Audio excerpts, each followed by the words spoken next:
সুপ্রিয় দর্শক, আসসালামু আলাইকুম।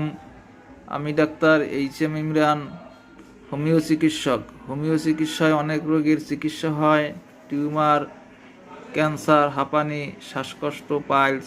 আজকে একটা টিউমার রোগী নিয়ে কথা বলতে চাই। আপনার কি সমস্যা ছিল? আমার টিউমার ছিল, তারপরে ডাক্তার HM ইমরানের কাছ থেকে আমার ভালো হয়েছে টিউমারটা। টিউমার কোথায় হয়েছিল? হাতে। কোন জায়গায় হয়েছিল? হাতে? হাতের কবজিতে হয়েছিল? এক হাতে না দুই হাতে হয়েছিল? দোনো হাতে হয়েছে। ওই বা ডান কমছে। ওই দুই হাতে টিউমার হয়েছিল। এইখানে পরে ঔষধ খাওয়ার পর এখন ভালো হয়ে ভালো গেছে। হয়ে গেছে। আমার টিউমার নাই। টিউমারে কি সমস্যা হইতো? ব্যথা করতো? ব্যথা করতো। আর কি হইতো? জ্বালা যন্ত্রণা করতো? জ্বালা যন্ত্রণা করতো। কাজ করলে অনেক কষ্ট হইতো, পরে আপনার ইয়েতে ওষুধে ভালো হয়ে গেছে। ঔষধ ঔষধ কতদিন খাইছিলেন? 3 মাস। 3 মাস ঔষধ খাইছিলেন। এখন আর কোনো সমস্যা নাই? দেখি হাত দেখি। কোন জায়গায় ছিল হাতের? এই যে এখানে এমন বড় বড় আছিল স্যার। এখানে বড় বড় ছিল।